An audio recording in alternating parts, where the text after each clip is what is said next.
धनबाद के समाहरणालय के पुलिस सभागार में वरीय पुलिस अधीक्षक ने किया क्राइम मीटिंग का आयोजन। कोताही बरतने वाले थानेदार को लगाई गई फटकार। बताते चले कि गुरुवार को लगभग 4 बजे क्राइम मीटिंग समाप्त हो गई।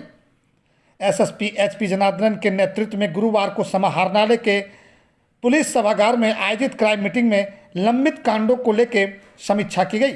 साथ ही आगामी रामनवमी पर्व को लेकर सभी थाना प्रभारियों को अपने क्षेत्र में अपराधियों पर निगरानी रखने के साथ साथ सतर्कता बरतने का निर्देश दिया है।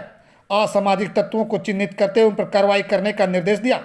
पिछले 5 सालों में जितने भी कांड हुए हैं उनमें शामिल उन सभी अपराधियों को चिन्हित करते हुए उन सभी पर एक्शन लेने का निर्देश दिया।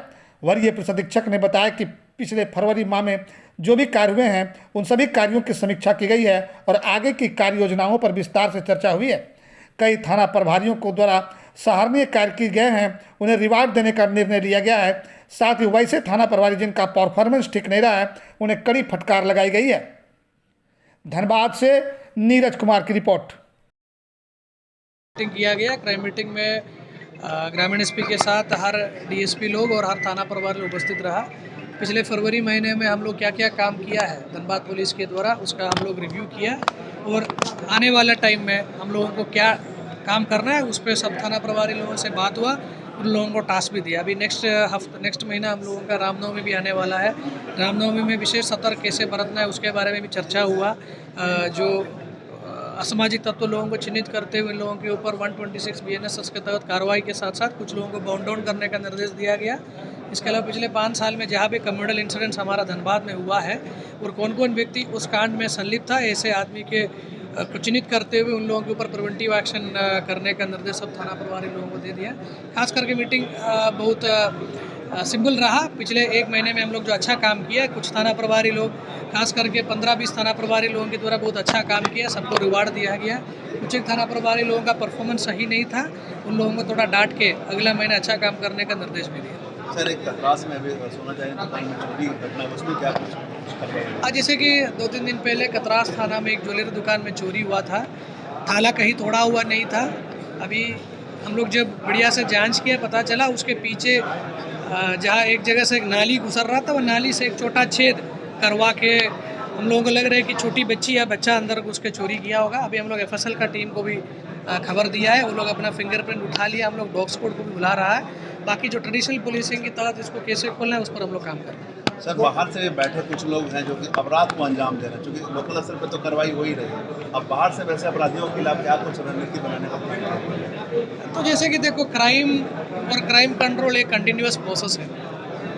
हम लोग क्रिमिनल के पीछे चलता है, क्रिमिनल्स को हम लोग अरेस्ट करता है, जेल भेजता है। जेल में रहकर भी कभी कभी ये लोग कांड को अंजाम देता है। हम लोग कुछ दिन पहले जेल रेड मार के कुछ मोबाइल सीज किया है। ये लोग जेल में रह करके कुछ कांड कर रहा था। वैसे भी कभी कभी हमारा जिला से बाहर रह करके भी कोड़ा गैंग हमारा बहुत फेमस है। यहाँ आके कभी कभी चिंताई का घटना घटता है। अभी कुछ दिन पहले मौदा में एक जगह फायरिंग हुआ है। अभी अनुसंधान हमारा अच्छा प्रोग्रेस हो रहा है। उसमें कौन गैंग के द्वारा इस घटना को अंजाम दिया वो हम लोगों को पता चल गया है। उन लोगों की गिरफ्तारी के लिए हम लोग काम कर ये बाहर से आके यहाँ पे कांड किया है। देखो क्राइम करने वाला आदमी कहीं पर भी रह करके क्राइम करेंगे। जब पुलिस का दाबिश ज़्यादा हो जाता है तो ये लोग अपना जगह चेंज करके दूसरा जगह पर जाके क्राइम करता है और उस जगह का पुलिस फिर उसके पीछे लगता है। ये एक लंबा कंटिन्यूस प्रोसेस है। हम लोग अभी यहाँ पे जो भी आदमी क्राइम के रास्ता पर उतर रहा है सबको चिन्हित करते हुए सबके ऊपर कड़ी कार्रवाई करने के लिए लगातार प्रयास करते हैं। गोमो में रोबरी वाला क्या हुआ सर? कौन वाला? गोमो में डकैती वाला कांड आया था कब हुआ था? हरिहर थान क्षेत्र। कब? वो सर बैंक में हुआ नहीं, वो एक लूट का घटना घटा है। ये डीएसपी और थाना प्रभारी लोग अपने स्तर से देके आगे जो करना है उसका सर कार्रवाई। जेल से जो लोग निकल रहे हैं जमानत पे या फिर उस पर किस तरह से पुलिस देखो जेल से अगर कोई जमानत पर आता है आज पर उन लोगों का फ्रीडम ऑफ मूवमेंट है तो हम लोग उसको रोक नहीं सकता है। लेकिन अगर किसी व्यक्ति के द्वारा संपत्ति मूलक अपराध में अगर जेल गया है वैसे आदमी के ऊपर हम लोग सर्वेलेंस प्रोसीडिंग खोलता है, निगरानी पंजी खोलते हुए इन लोगों को हम लोग लगातार निगरानी रखते हैं। साइबर क्राइम को लेकर आप लोग लगातार उसको तो अभी भी कुछ लोगों के खाते से पैसे किए जा रहे हैं या बैंक से, उसको लेकर क्या करें? देखो साइबर क्राइम अगर हमको ख़त्म करना है उसमें आम नागरिक को जागरूक होना बहुत ज़रूरी है। क्राइम करने वाला आदमी हर महीना हर 2 महीना अपना मोडस ऑपरेंडी चेंज करवाता है। नागरिक को समझ में आना चाहिए, आप अगर अपना किसी भी गुप्त रखने वाला चीज़, आपका पासवर्ड हो गया, आपका आईडी कार्ड हो गया, किसी की चीज़ का अगर कोई मांगता है, आपको देना नहीं है।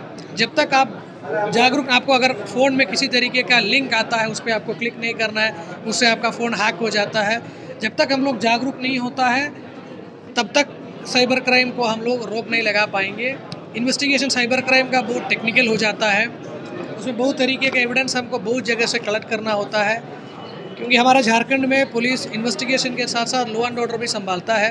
खाली हमारा काम इन्वेस्टिगेशन नहीं है, इसलिए कभी कभी हर इन्वेस्टिगेशन हम लोग पूरी तरीके से हम लोग कभी कर नहीं पाता है। उसी के चलते हम लोग एक लॉजिकल कंक्लूजन तक नहीं पहुंच पाता है। अगर जनता अगर जागरूक हो जाता है, साइबर क्राइम का हमारा घटनाएं कम हो जाएंगे। जब घटनाएं कम हो जाता है, उस स्थिति में हम लोगों को क्रिमिनल तक पहुंचना भी हम लोग आसान हो जाएगा। रामनवमी को लेकर विशेष तैयारी क्या हो रही है? जैसे कि मैंने आपको बोला, क्राइम मीटिंग में हम लोग रामनवमी के बारे में अगले क्या क्या हमको तैयारियां करना है, एक शांतिपूर्ण ढंग से कैसे हम लोगों को फेस्टिवल मनाना है, सब थाना प्रभारी लोगों से डिस्कस हुआ। उन लोगों को निर्देश भी दिया, असामाजिक तत्व चिन्हित करते हुए क्या बोलेंगे, असामाजिक तत्व चिन्हित करते हुए प्रिवेंटिव एक्शन करने का, कहाँ कहाँ हमको बैरिकेडिंग लगाना है, कहाँ कहाँ हमको CCTV कैमरा लगाना है, अखाड़ा के साथ मीटिंग करना, अखाड़ा के वॉलंटियर्स को चिन्हित करने का बात, ये सब बात हम लोग कर लिया है। लगातार अभी हम लोगों का मीटिंग भी चालू होगा अखाड़ा वाला लोगों के साथ। कौन चीज़ को लेकर? धर्म परिवर्तन। जैसे कि लोधना थाना में घटना घटा था, जहाँ पे 2 भाई, उसमें से एक भाई क्रिश्चियन है और एक भाई हिंदू है, और किसी ने अपने घर पे प्रेयर करने के लिए कुछ क्रिश्चियन लोगों को बुलाने पर हिंदू पक्ष के द्वारा कुछ संगठन का लोगों को बुला के मारपीट का घटना हुआ है।